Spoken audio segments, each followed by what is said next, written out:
cosmic intel, my bestie from this dimension and from multiple dimensions, a man who I miss whenever I don't see his face for longer than a few short days, but don't tell him that.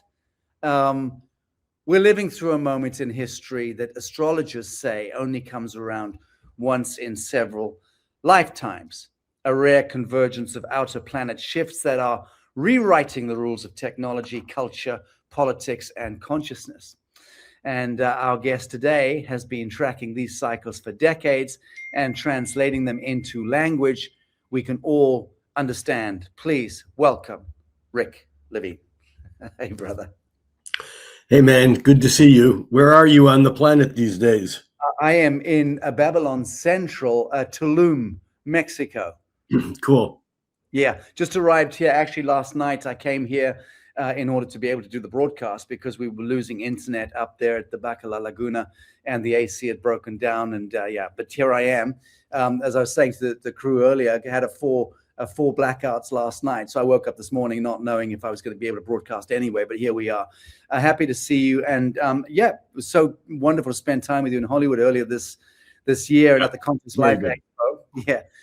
So friends, Rick Levine, well known and loved to the Lazarus community, but is one of astrology's most respected voices. I would say astrology's most respected voice, a practicing astrologist, author, and researcher with over 400 years of experience. You can decimate that to 40 years of experience, known for blending psychological depth with a gift for clear, accessible storytelling. And Rick reaches millions through his writing, his lectures, and his media work. He is a co-author of Your Personal Horoscope and a sought-after voice on planetary cycles and their impact on human consciousness. So these topics are deeply connected that we're going to be going into. Question one. Rick, status quo, here and now, the geometry of the living moment. Who are we? What are we? What are we looking at? We're right on schedule. And although I have the outline of the schedule, I don't know what's exactly going to happen at any one of these points. But man, the things that have been unfolding so far this year, I think we were together back at the end of February. And so much has gone on since then and continues to, and it's just ramping up. You don't need me or any astrologer to tell you that. You already know. You know, one of the biggest shifts that you've been talking about is Uranus moving into Gemini. So what does that mean? And why does it matter so much for how we experience time itself? Well, let me back up a little bit. And for those who are listening who don't really know what modern astrology is really all about, we look at the slower moving planets. This is not the astrology of, am I going to get, laid today? Or is this a good day to, sell a house?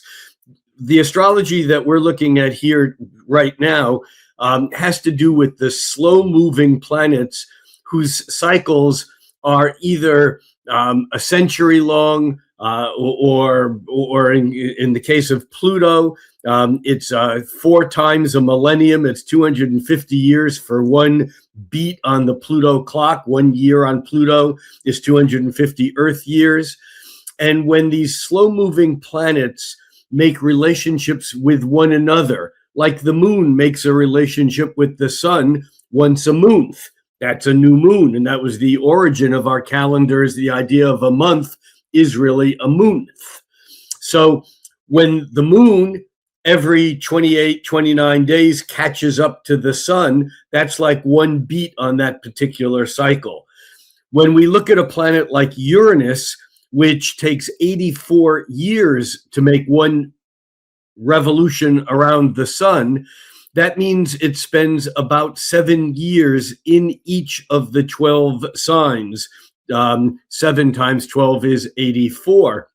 But it's more complicated than that because all the other slower moving planets are all moving at their own rate. And so when Pluto, for example, when Uranus every 84 years goes around once, it then has to go around more to catch up to Pluto and it's like a new moon, but instead of with the moon and the sun, it's with Uranus and Pluto. So here's the simple deal. The simple deal is that Pluto changes signs about every 15 to 35, 40 years because it's so elliptical in its orbit and it moves so slowly. Neptune changes signs about every 14 years. It's about a 165-year cycle. And Uranus changes signs about every 7 years. Well, it's very rare that all three of these planets, these are the three outermost planets, Uranus, Neptune, and Pluto, it's very rare when they all change signs within a short period of time. And it's even more rare when they do that, when they're making particular angles with each other that are geometrically significant. So what we have right now is Uranus, which has just last month moved into Gemini for a 7-year period, and we'll talk more about that in a moment. But we also have Neptune that's just moved into Aries and Pluto that's moved into Aquarius. And the three of these outer planets that are all shifting gears together are changing the nature of what civilization is. Amazing. Well, the obvious question from a personal standpoint, and take into account my own natal chart, am I going to get laid today, Rick? Probably not. That's a funny thing. Thank you. So you've spoken about AI, communication technology, and how we think and connect as being central to this Uranus in Gemini era, right, so to speak. How do you see these forces playing out? Well, first of all, Uranus is the weird planet. It is the planet that broke the Saturnian mold.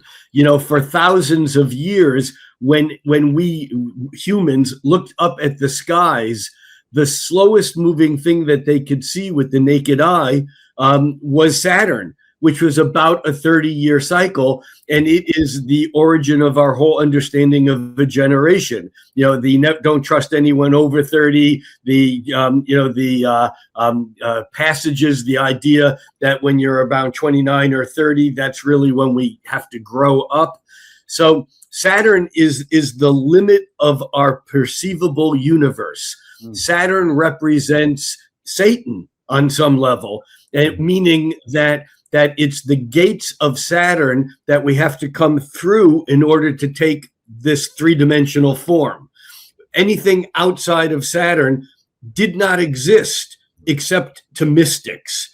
Now, however, with the advent of digital technology and the learning about these planets and all these things that are outside of our perceptions, you know, going back 100 years ago, if you couldn't, I have my fingers up and I'm counting to make sure I can do this. But if you couldn't perceive something through your 5 senses, through seeing, hearing, tasting, smelling, and touching, if you couldn't, it didn't exist.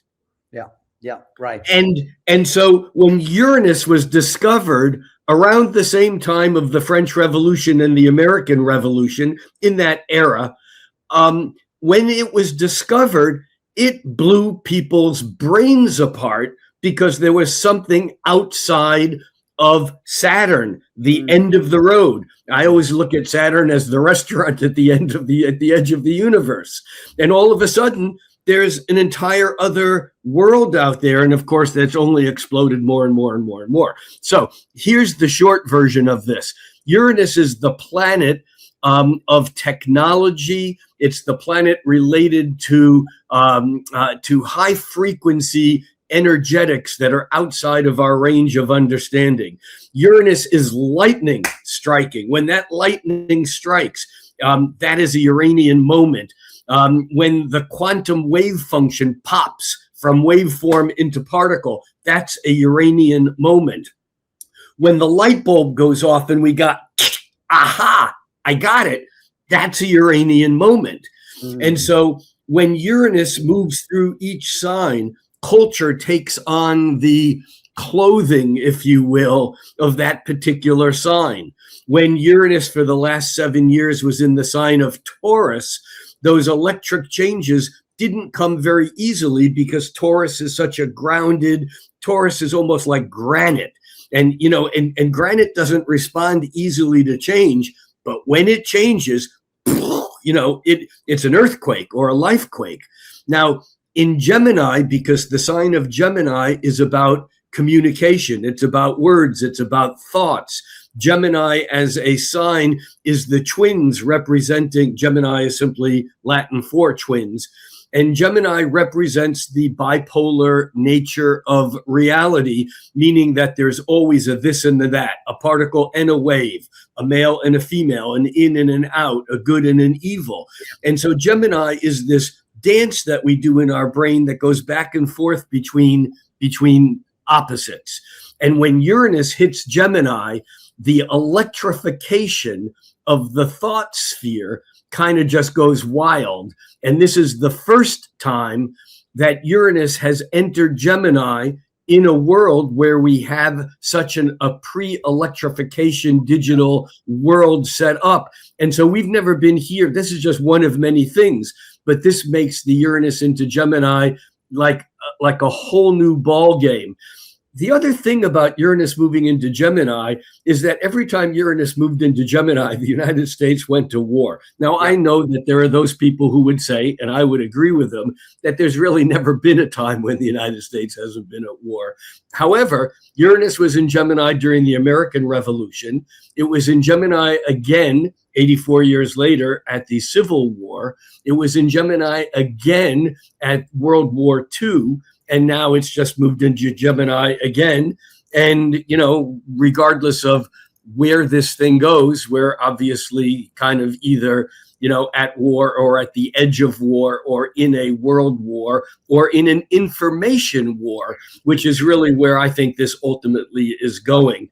I think that what we're seeing on the physical realms is almost like an artifact or a byproduct. And I'm not minimizing any human collateral in any situation for anything. However, the real battle here is who gets to control what we call real, because we're coming off of another very rare astrological moment, a moment where you and I were together back on February 20th at the Conscious Life Expo in Los Angeles.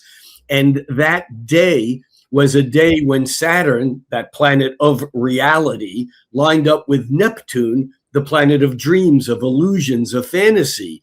And every 36 years, Saturn and Neptune line up and myths fall away. Dreams get broken. And I don't mean like a dream of I want to do this when I grow up.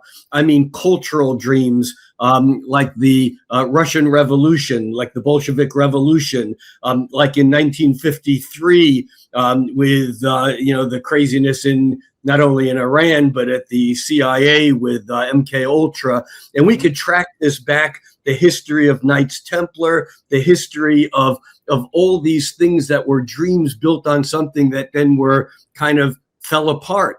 And one of the things that's happening right now in the world is that we are realizing, and when I say we, I don't mean just you and your craziness and me and my craziness. I mean, everyone in the world is experiencing some form of what they thought was real isn't real.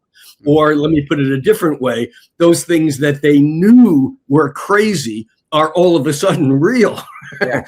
And so this happens every 36 years. However, this time, this alignment of Saturn and Neptune occurred at a point in astrology that's referred to as the world point. It's the moment of the relationship between the Earth and the Sun on the first moment of spring. It's the beginning of the zodiac. It's 0 degrees of Aries. Mm-hmm. The last time there was a Saturn-Neptune conjunction at 0 degrees of Aries, which is the most procreative point in the 360-degree zodiac. The last time that occurred was in 4300 BC, about 6,000 years ago, which is a quarter of a precession cycle. And right.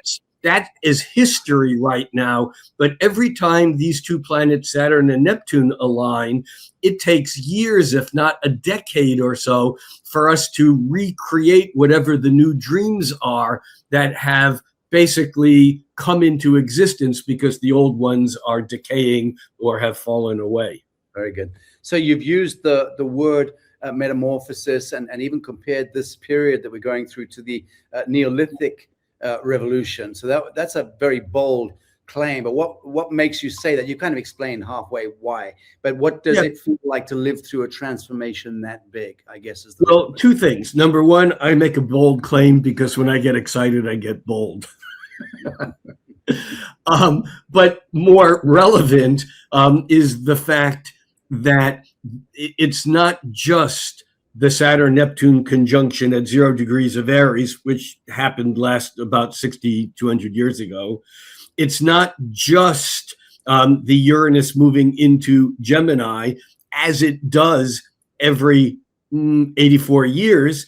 But as Uranus is moving into Gemini, it's making a harmonious 1/3 of a circle. 1/3 of a circle creates an equilateral triangle.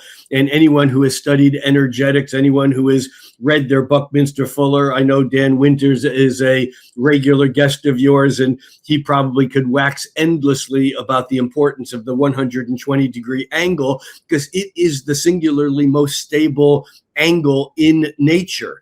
And so when Uranus right now is just moved from Taurus into Gemini, it's making a 120-degree angle with Pluto, which made its transition from Capricorn into Aquarius 1/3 of a circle away a couple of years ago.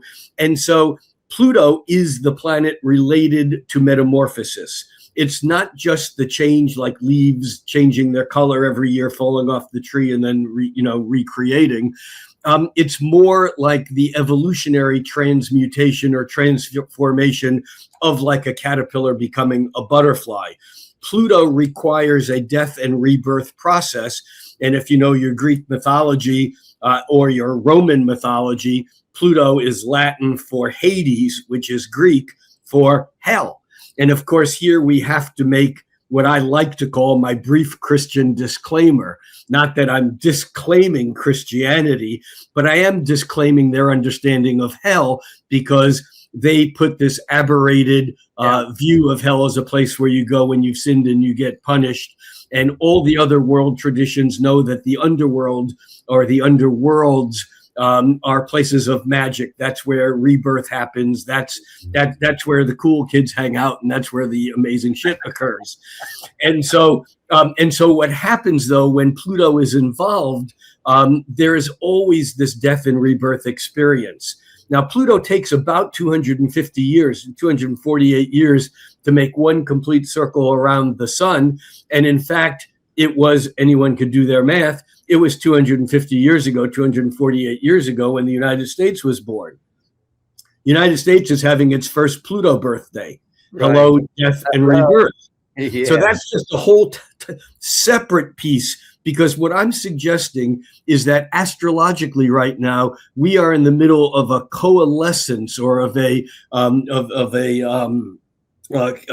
joining, a confluence. That's the word I was looking for.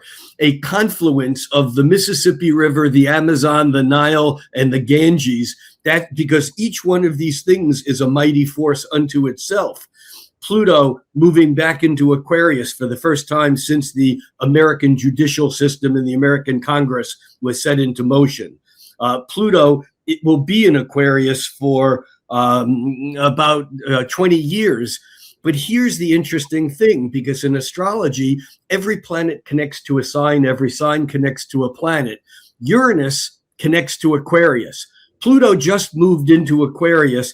Actually, it tipped into Aquarius in March of 2023, within a week, actually within 2 days of ChatGPT being unleashed to the public. Wow. This was like an opening volley to the next couple of decades as Pluto creates a metamorphosis of all interhuman, no, what's the word I'm looking for? All community, interpersonal communication, intercommunity communication, the entire global network of human thought, what I like to call the thoughtosphere, what Pierre Teilhard de Chardin called the noosphere, what some people call the World Wide Web or the artificial intelligence network.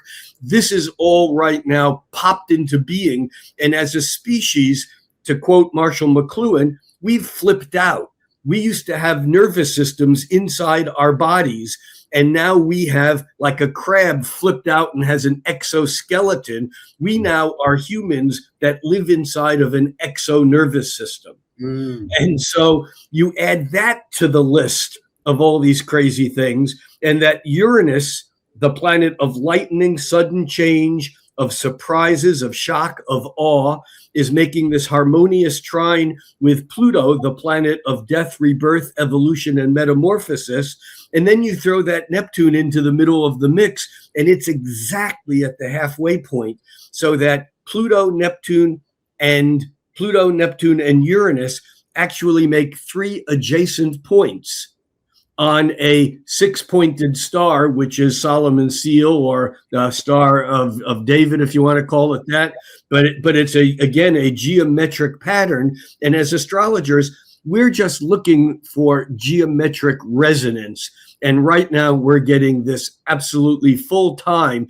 And in fact, by July of this summer, Jupiter, which is fairly slow moving, it takes 12 years to go around once. It spends a full year in each sign. And by July, Jupiter will pull into the 4th point on the 6-pointed star, making something that with whatever computer programs any of us astrologers have, we can't find that this has ever happened before. And one of the things that we as astrologers do really well is we look for repetitive cycles, and we make forecasts like a weatherman makes a forecast. If this pattern happens and then this happens and then this happens, well, I can predict that, or I can forecast that there's a good chance that we'll get rain.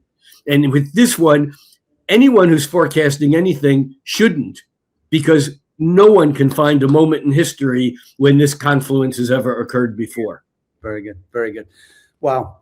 Beautiful. Beautiful. So and that actually leads on to my next question, which was, you're not a self-help guru, but you are a self-help guru in a way, because the work that you do, I think, certainly for the individuals that you that consult with you from all around the world, you help to contextualize arguably the most horrendous elements in people's lives. Could be the loss of the beloved, these awful transitional periods where people feel that they are falling apart, losing it. And I know that my own resurrection from the deep, Rick, led me in a sense to you through Melanie Reinhardt. She was the first person when I lost my mind in 1997, and was kind of staggering around on the floor on all fours for a while, because I had a complete breakdown, and I was just muttering Z = Z squared plus C. I just had this complete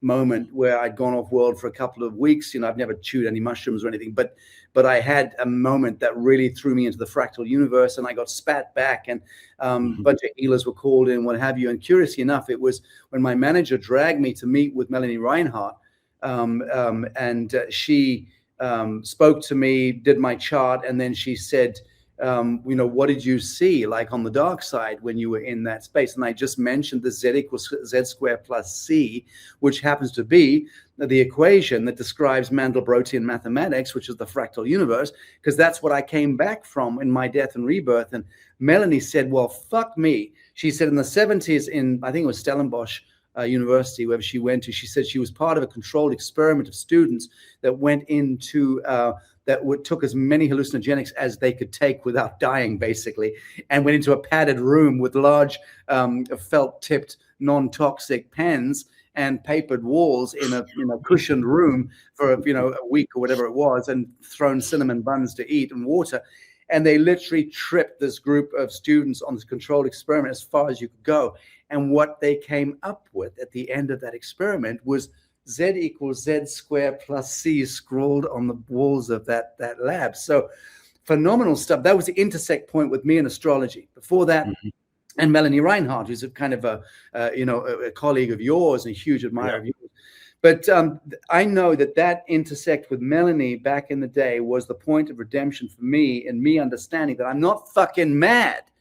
That actually astrology was actually able to help map my insanity and help walk me back onto dry land. Speak to that. Well, here's the thing about astrology, and that is that it is one tool. It's certainly not the only tool.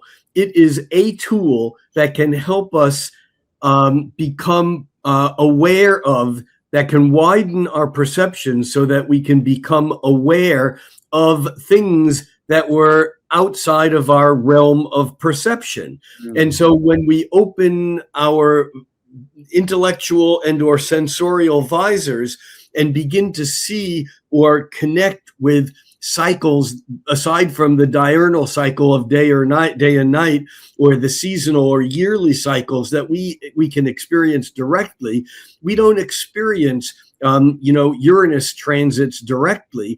But when you start mapping these in individual lives and see the connection between the changes and the upheaval and the growth spurts and the important intersections in our lives that are connected with these outer rhythms, it can help one. It doesn't cure madness, but what it does is it makes us understand that we are actually a part of the cosmos, of the universe. Mm. We can't be outside of it because it is inside and outside of us, because as the ancients knew, there is no difference between the outside and the inside. One is not a reflection of the other. They're the same fucking thing. Beautiful, beautifully stated.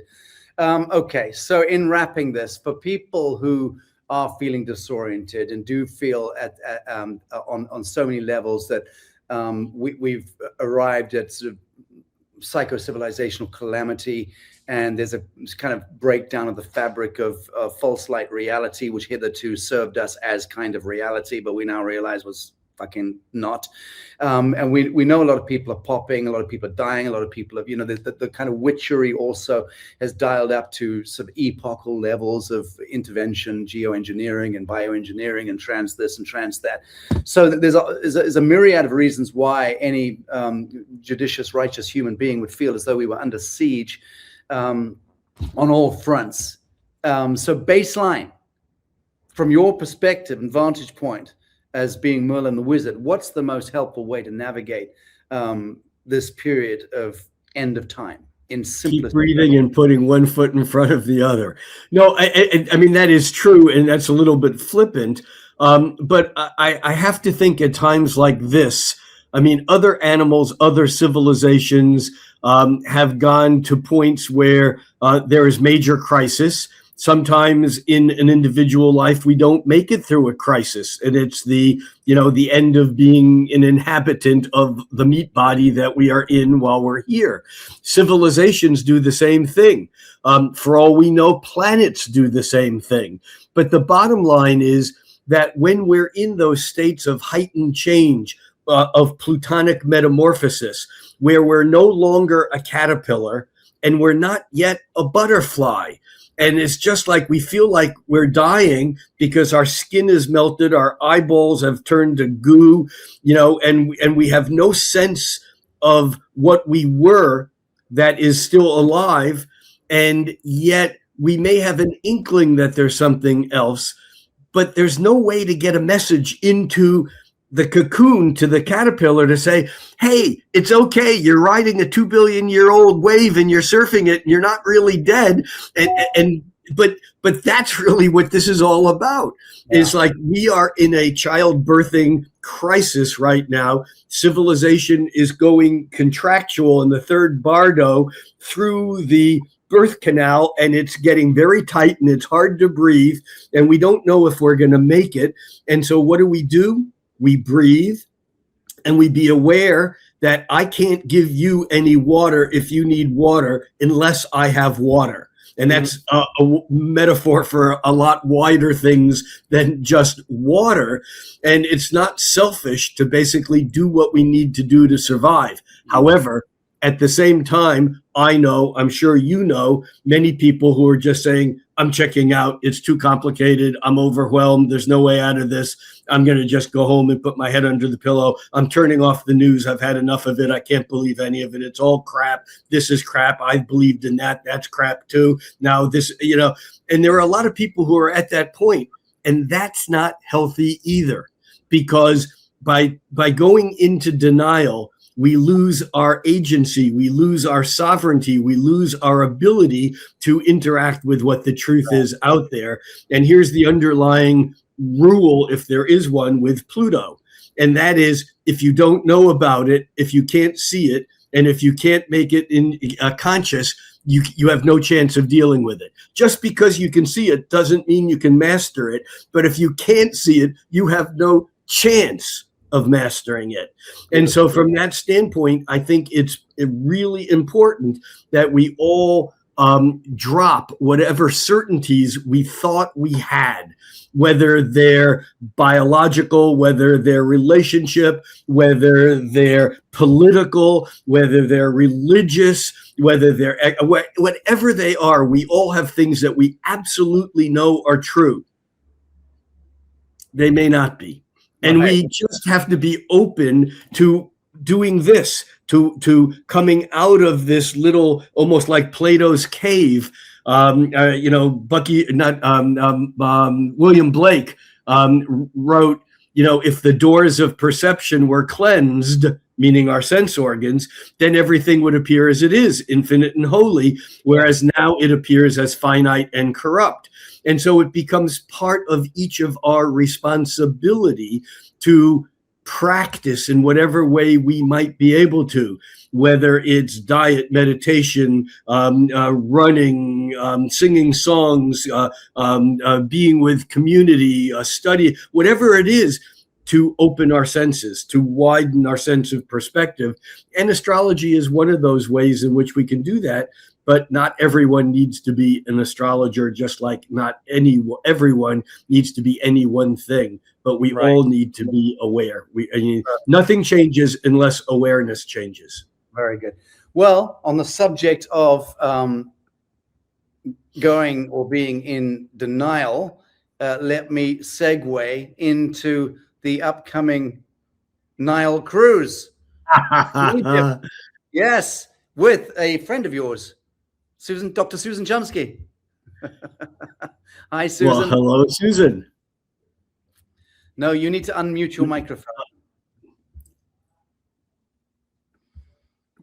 Yes, I was muted. Very good. Hi, Susan. And I owe you an email, and the answer is yes. Oh, good. Great. We're getting married, guys. This is fantastic. It's a world first. The answer is yes. Susan, good to see you. Now, huh? Right. Thanks for joining us, Susan, here. And friends, we've got an upcoming. I just wanted Rick to say hi to Susan. Sorry, Rick, I don't mean to drag you into promoting my upcoming cruise. Much as I would love to be doing one with you, I don't think that our calendars are coinciding.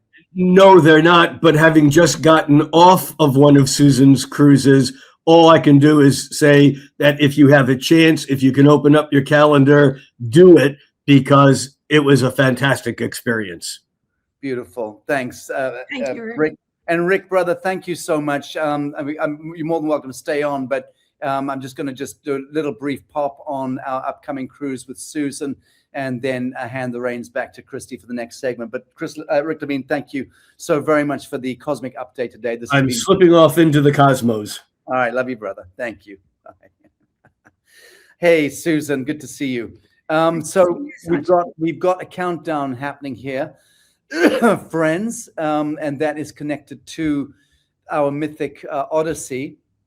Which obviously we have had to amend somewhat. As some of you know, earlier in the year, we were talking up, doing Baalbek in Lebanon, and Wadi Rum and Petra in Jordan, and of course, the Holy Land, Jerusalem element of the Holy Land. We have necessarily changed the shape of the upcoming mythic Odyssey, and we're going to be emphasizing Egypt and Sinai, the banks of the Red Sea. We are going to be doing the full Nile cruise.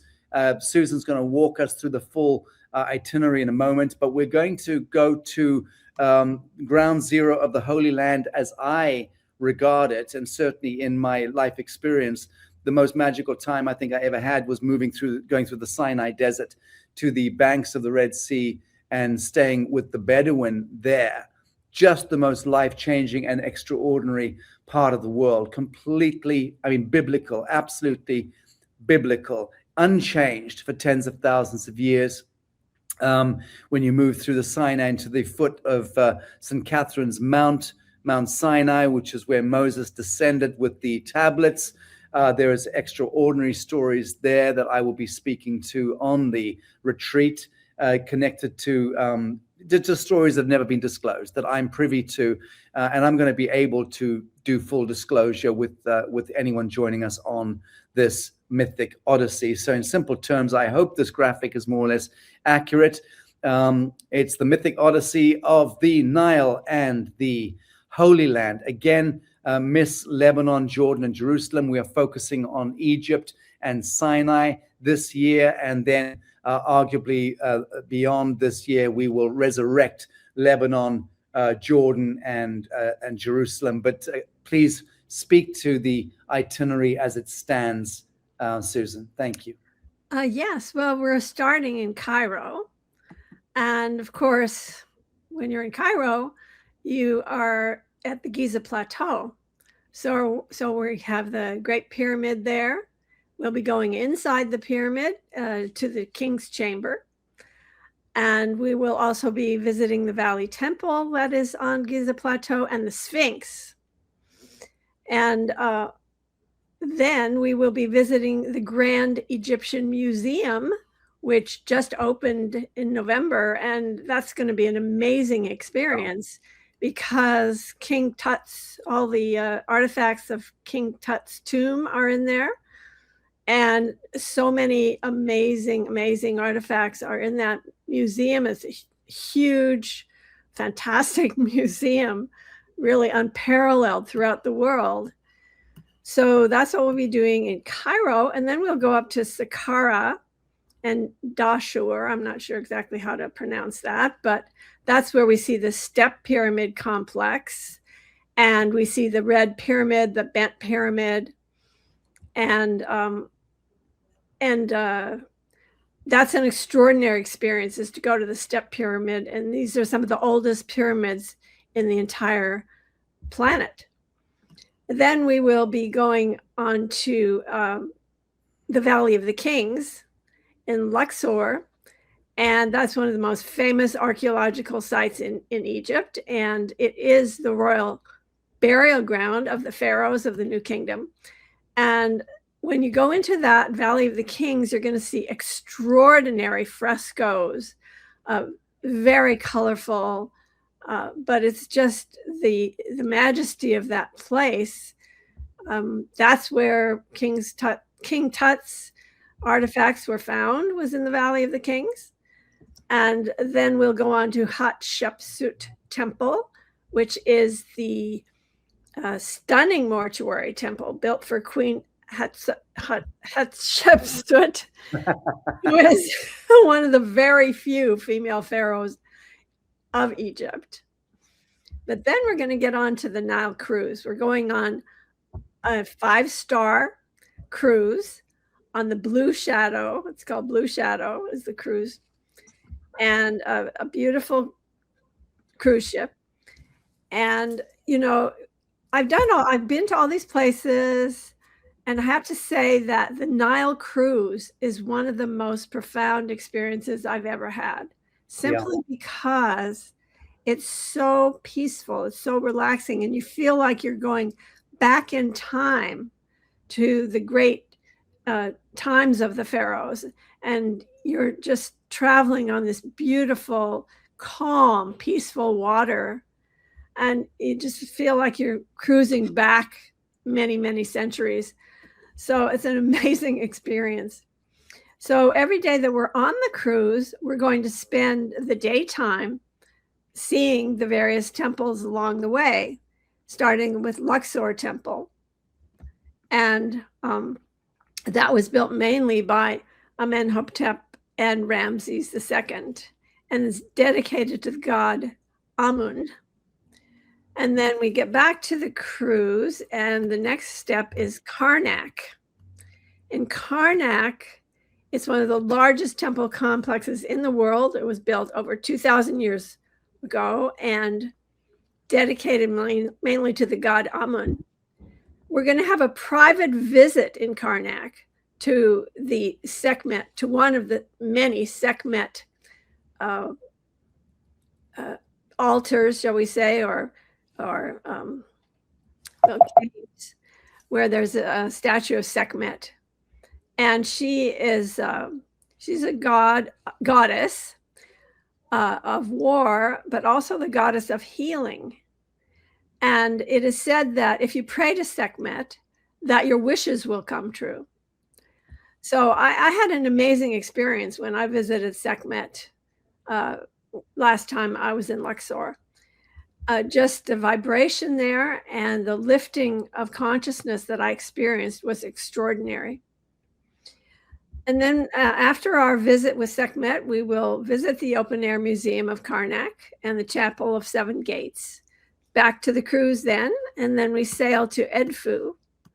We go to the Edfu Temple and Kamambo Temple, and that's dedicated to Horus, the falcon god.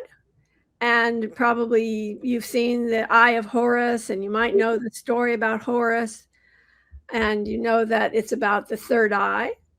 Yep. So going to that temple should be an amazing experience for all of us. Then we sail to Aswan, and we go to Philae, and Philae is where it's where you find the Isis temple. And of course, Isis is one of the most spiritually charged, shall we say, deities of ancient Egypt. We'll drive to the unfinished obelisk, and we will go to the Elephantine Island, where we will explore the Elephantine Island, which is a magical and historic gem, rich with ancient ruins, Nubian culture, breathtaking views of the Nile, where history and beauty come together in perfect harmony. It's a very peaceful, amazing place. I suggest strongly that we do a wonderful meditation there and experience the feminine energies of Philae Temple.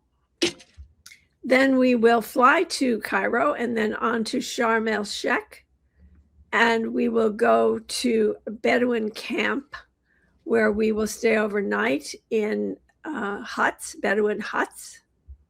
And then the next day we will visit the monastery of St. Catherine and take a walk. I wouldn't say that it's a strenuous hike, but we'll take a walk according to, really the fitness of the people who come as to how much we'll be walking, but we will go up on Mount Sinai. So that will be the culmination, the shall we say, the end point of the cruise will be this amazing trip to Sinai. Beautiful. Okay, I want to just share my screen. I was just knocking together whilst you were talking, Susan. I was just resurrecting some images from our last tour. So let me just go to this here. Christy, can we see this? There we go. Add to stage. Yeah. Let me see if I can do that from here. That was our last tour that Susan and I did.